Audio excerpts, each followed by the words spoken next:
This is the story of a man named Stanley. Stanley worked for a company in a big building where he was employee number 427. Employee number 427's job was simple. He sat at his desk in room 427 and he pushed buttons on a keyboard. Orders came to him through a monitor on his desk, telling him what buttons to push, how long to push them, and in what order. This is what employee 427 did every day of every month of every year. All right, make it hotter. Others might have considered it soul-winning. Stanley relished every moment that the orders came in, as though he had been made exactly for this job. And Stanley was happy. And then one day, something very peculiar happened. Something that would forever change Stanley. Something he would never quite forget. He had been at his desk for nearly an hour when he realized that not one single order had arrived on the monitor for him to follow. No one had showed up to give him instructions, call a meeting, or even say hi. Never in all his years at the company had this happened, this complete isolation. Something was very clearly wrong. Shocked, frozen solid, Stanley found himself unable to move for the longest time. But as he came to his wits and regained his senses, he got up from his desk and stepped out of his office.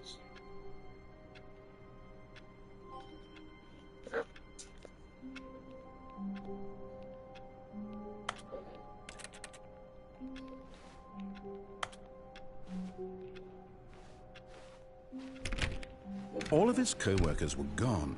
What could it mean? Stanley decided to go to the meeting room. Perhaps he had simply missed a memo.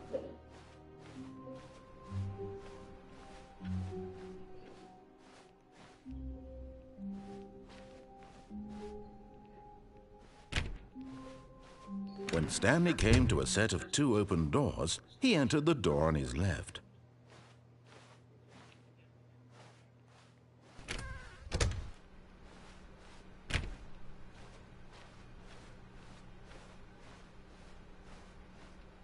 Yet there was not a single person here either. Feeling a wave of disbelief, Stanley decided to go up to his boss's office, hoping he might find an answer there.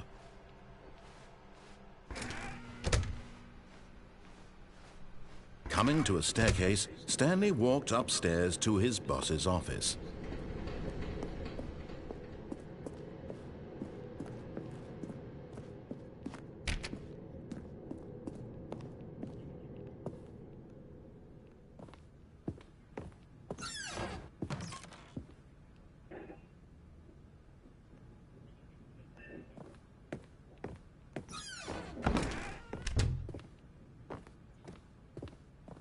Stepping into his manager's office, Stanley was once again stunned to discover not an indication of any human life. Shocked, unraveled, Stanley wondered in disbelief who orchestrated this. What dark secret was being held from him? What he could not have known was that the keypad behind the boss's desk guarded the terrible truth that his boss had been keeping from him. And so the boss had assigned it an extra secret PIN number. 2845. But of course, Stanley couldn't possibly have known this. Yet incredibly, by simply pushing random buttons on the keypad, Stanley happened to input the correct code by sheer luck. Amazing. He stepped into the newly opened passageway.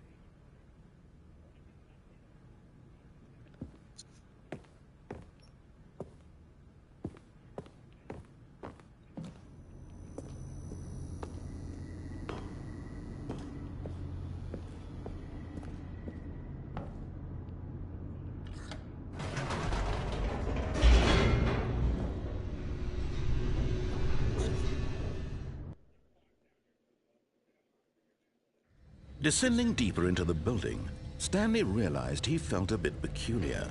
It was a stirring of emotion in his chest, as though he felt more free to think for himself, to question the nature of his job. Why did he feel this now, when for years it had never occurred to him? This question would not go unanswered for long.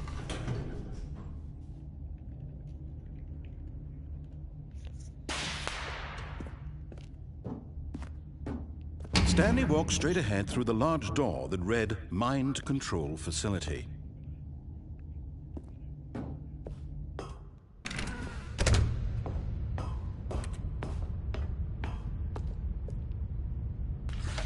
The lights rose on an enormous room packed with television screens. What horrible secret did this place hold? Stanley thought to himself. Did he have the strength to find out?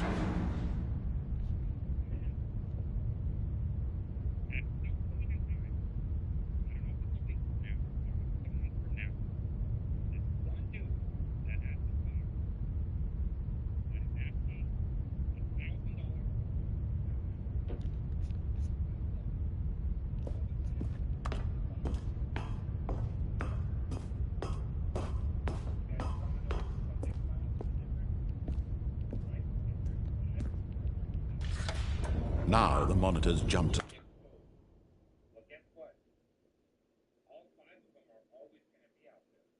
Life, their true nature revealed.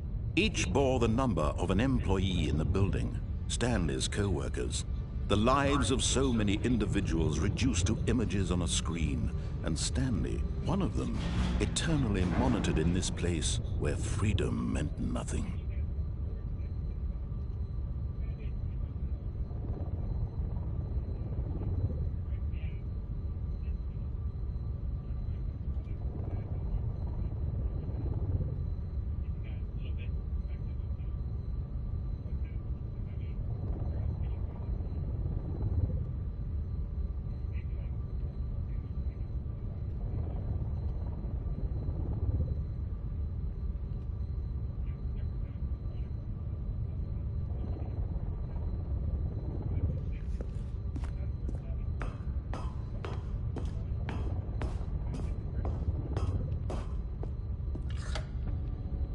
This mind control facility, it was too horrible to believe. It couldn't be true. Had Stanley really been under someone's control all this time? Was this the only reason he was happy with his boring job? That his emotions had been manipulated to accept it blindly?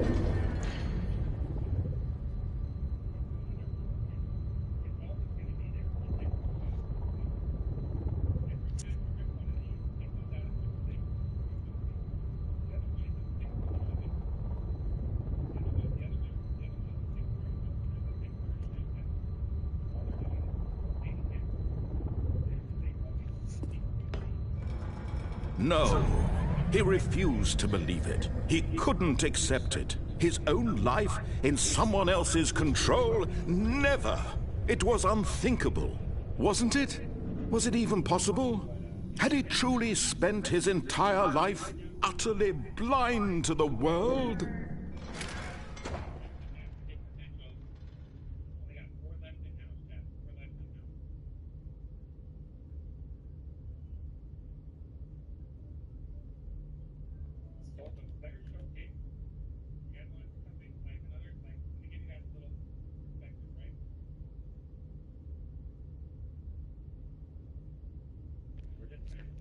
But here was the proof. The heart of the operation.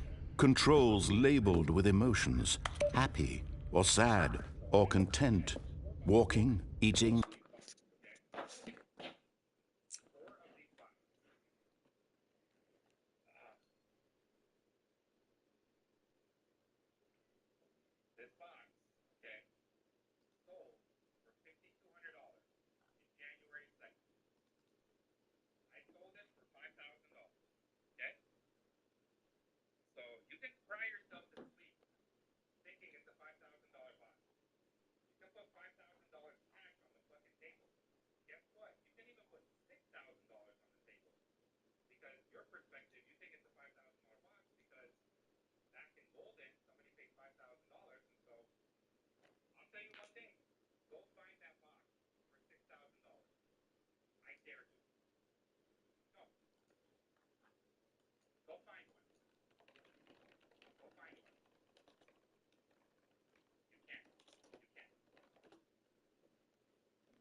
working.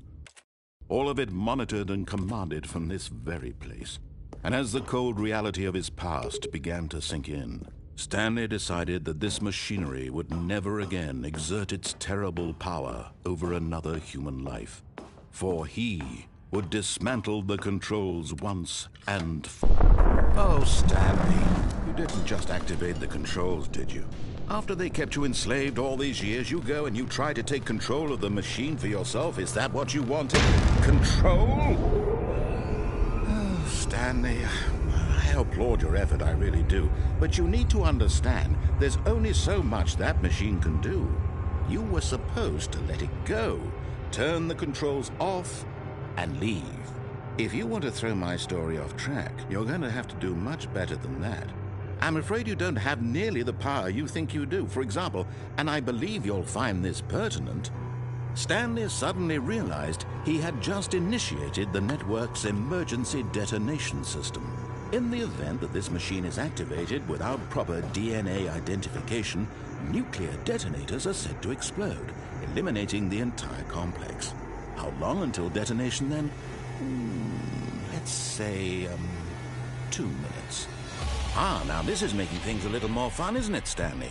It's your time to shine. You are the star. It's your story now. Shape it to your heart's desires. Oh, this is much better than what I had in mind. What a shame we have so little time left to enjoy it. Mere moments until the bomb goes off. But what precious moments each one of them is.